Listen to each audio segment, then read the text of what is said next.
오늘은 40대 평범한 주부가 겪은 충격적이고 황당한 이야기를 들려드릴게요. 사랑하는 가족과 함께 행복을 꿈꾸던 그녀, 하지만 어느 날 믿었던 모든 것이 와르르 무너지는 순간을 맞았습니다. 상상도 못한 배신, 그리고 그 뒤에 펼쳐진 그녀의 선택은 과연 어땠을까요? 지금 이 여성은 어떤 삶을 살고 있을까요? 자, 숨막히는 그 사연 속으로 들어가 볼까요?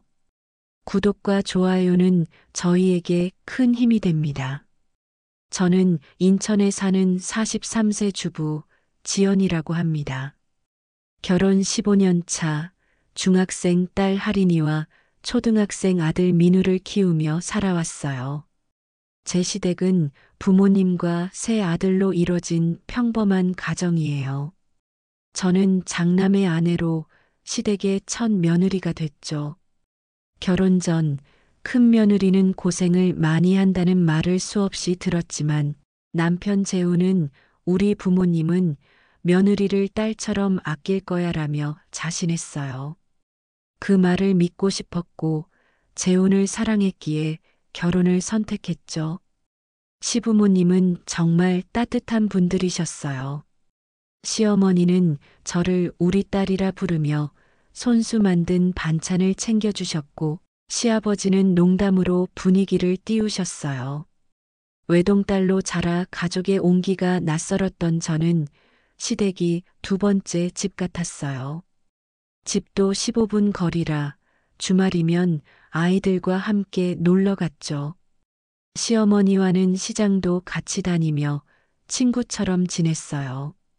그러던 중 둘째 시동생이 결혼하며 첫 번째 동서 정미가 생겼어요. 정미는 세무사로 논리적이고 냉철한 성격이었죠. 저는 감정적이고 사람을 중시하는 타입이라 정미와 자주 부딪혔어요. 예를 들어 제가 길에서 이상한 사람을 만났다고 하소연하면 정미는 앞으론 조심하세요라며 공감 없이 조언만 했어요. 그 직설적인 말투에 상처받았지만 정미의 프로페셔널한 모습은 존경스러웠죠. 하루는 시어머니 칠순 잔치 장소를 정하다 정미와 의견이 갈렸어요.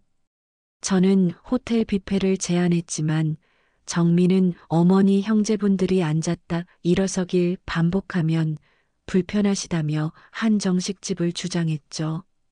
결국 정미 말대로 됐지만 저는 서운함을 감출 수 없었어요. 그래도 정미가 가족을 생각하는 마음은 진심이라 믿었습니다. 정미와 저를 가까워지게 한 건 시댁의 제주도 여행이었어요.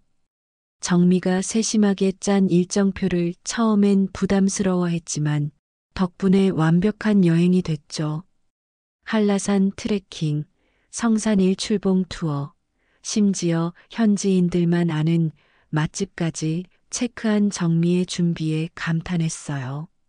마지막 날 며느리들끼리 소주 한잔하며 정미가 속마음을 털어놓았어요. 저는 감정 표현이 서툴러요. 형님의 따뜻함이 부러웠어요. 저도 자네의 똑똑함이 멋지다고 했죠.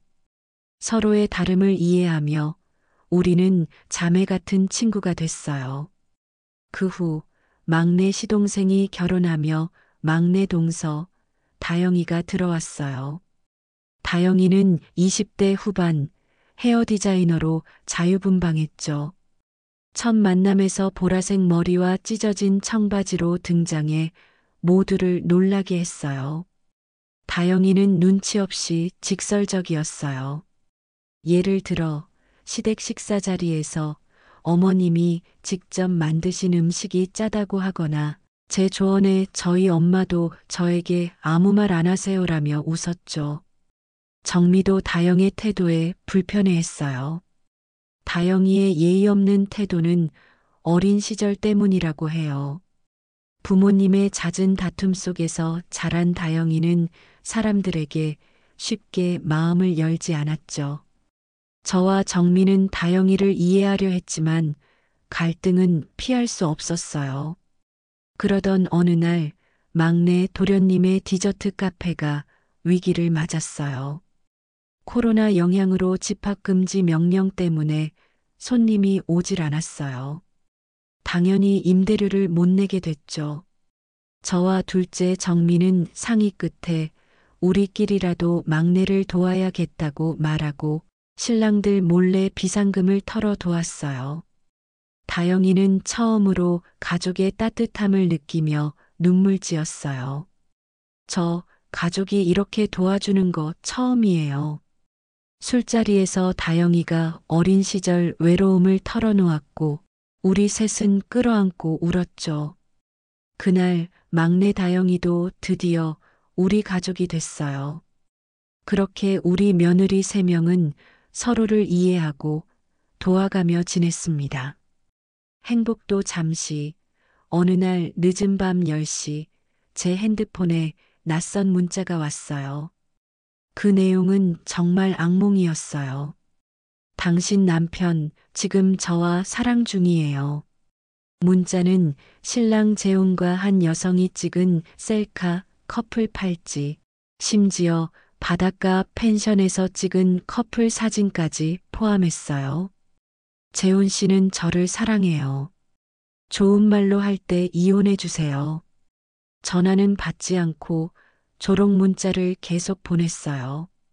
저는 떨리는 손으로 신랑 재훈에게 전화했지만 받지 않았어요. 회사에 전화하니 오늘 일찍 퇴근했다고, 오늘 신랑 재훈이 야근한다고 늦게 들어갈 거라고 했는데 이게 거짓말이었어요. 하늘이 무너졌죠. 급하게 손아래 동서들에게 연락을 취했어요. 연락하자마자 20분 만에 둘째 정미와 셋째 다영이가 급히 달려와 저를 위로해 줬어요. 막내 다영이가 화내며 상간녀에게 전화했지만 전화를 받지 않았어요. 정미가 침착하게 말했어요. 형님, 이혼은 그들이 원하는 거예요. 침착하게 대응해야 해요. 다음 날 시댁 부모님께 소식을 알렸어요. 시어머니는 크게 당황해 하시며 눈물을 흘리셨어요. 내 아들이 잘못했어라며 저를 안았고 시아버지는 분노로 떨며 재훈이를 호적에서 파내겠다. 그런 아들 필요 없다라며 소리치셨어요. 시부모님께서는 신랑 재훈을 집으로 불러냈어요. 어떻게 이럴 수가 있냐며 따지셨지만 신랑 재훈은 이제 애들 엄마는 더 이상 제가 사랑하지 않는다며 너무도 뻔뻔하게 마음이 변했다고 했어요. 순간 저는 눈물이 왈칵 쏟아지며 너무 어지러웠어요. 시부모님은 우리는 며느리 편이다. 너는 우리 아들 아니다. 이렇게 착한 며느리에게 무슨 짓이냐며 신랑 재훈을 내쫓았어요. 아이들도 충격을 받았어요. 둘째 딸 하린이는 아빠가 왜 엄마를 배신했어? 아빠 정말 미친 거 아냐? 라며 울었고 큰아들 민우는 아빠 싫어요. 정말 실망이에요. 라며 방문을 쾅 닫았죠. 하린이는 아빠와 얼굴도 마주치지 않았고 민우는 아빠 사진을 찢어버렸어요. 아이들의 상처가 제 가슴을 더 아프게 했어요. 저는 복수를 결심했어요. 둘째 동서 정미의 변호사 친구와 흥신소를 통해 상간녀를 조사했어요. 수진이 보낸 문자와 사진은 소송 증거로 완벽했죠. 첫 번째 위자료 고소장을 수진의 회사로 보냈어요. 수진은 명예훼손으로 맞고소하겠다며 악을 썼지만 저는 무시해버렸어요. 두 번째 고소장은 수진의 부모님 집으로 보냈어요. 거기 부모님도 이제 사실을 알게 되었어요. 수진이 전화로 우리 부모님께까지 왜 이러냐며 큰 화를 냈지만 저는 내 가정을 망친 대가를 치르라고 했어요. 수진이 하린이와 민우를 협박하자 다영이가 분노하며 수진의 회사로 찾아갔어요. 수많은 사람들 앞에서 야이 불륜녀야 소리치며 머리채를 잡아버렸죠. 소문이 퍼져 수진은 회사에서 곧 해고되었어요. 우리 셋은 정말 속이 후련했어요. 세 번째 소송으로 수진은 총 1억 2천만 원의 위자료를 물게 됐어요. 재우는 회사에서 눈총받고 수진과 다투다 결국 헤어졌죠. 수진은 폐소 후 회사에서 잘리고 재취업도 어려워지자 저에게 찾아왔어요. 용서해 달라고 했지만 내 아이들 눈물만큼 너도 고통받으라며 매몰차게 거절했어요. 아이들의 반응은 더 아팠어요. 하린이는 아빠가 우리 버린 거야? 라며 밤마다 울었고 민우는 학교에서 친구들과 싸우며 화를 냈어요. 상담 선생님이 아이들이 아빠를 신뢰하지 못해요라고 했죠. 재훈이 아이들을 만나려 했지만 하린이는 더럽다라며 등을 돌렸고 민우는 아빠 필요 없다며 뛰쳐나갔어요. 재훈은 수진과 헤어진 뒤 원룸에서 혼자 지냈어요. 회사에서도 불륜남 딱지가 계속 따라다녀 사표를 내고 말았죠. 어느 날 재훈이 집으로 찾아와 무릎을 꿇고 빌었어요. 내가 미쳤었어. 당신과 아이들을 잃고 나니 후회뿐이야. 술에 취한 그는 아이들 사진을 꺼내 울었어요. 처음엔 믿지 않았지만 재훈은 매일 찾아와 사과했죠.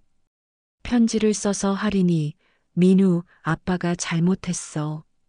다시 좋은 아빠 될게라고 적었어요. 시부모님도 재훈을 용서하라 설득했어요. 우리가 재훈이를 호적에서 파낸다고 했지만 이제는 아들이 뉘우치고 있는 것 같구나. 지연아, 재훈이에게 기회를 한 번만 주면 어떻겠니? 하린이와 민우도 점차 마음을 열었어요. 재훈이 민우의 축구 경기를 보러 오자 민우가 아빠, 엄마에게 용서를 빌고 정말 다시는 그런 나쁜 짓 하지 말라고 했어요. 하린이는 아빠가 진심인지 지켜볼게요라며 손을 잡았어요. 저는 고민 끝에 신랑 재훈을 용서하기로 했어요. 가족 상담을 받으며 서로의 잘못을 돌아봤고 만신창이가 된 재훈은 진심으로 뉘우쳤죠.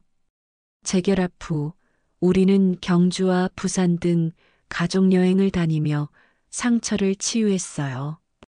해운대 해수욕장에서 아이들과 신랑 재훈이 웃으며 뛰노는 모습을 보니 다시 가족이 됐다는 생각에 눈물이 났어요. 손아래 동서들 정미와 다영이는 형님의 용기가 대단하다며 응원해줬어요. 시간이 좀 더 지나 이젠 큰아들이 군대에 갔어요.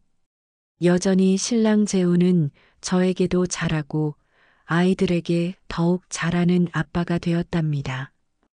여러분, 지연 씨의 사연은 배신을 딛고 용서로 새 시작을 연 여정이었습니다. 가족은 완벽하지 않지만 사랑과 용서로 다시 뭉칠 수 있죠. 여러분도 소중한 사람들과 따뜻한 순간을 만들어가길 바랍니다. 다음 사연으로 찾아뵙겠습니다. 감사합니다.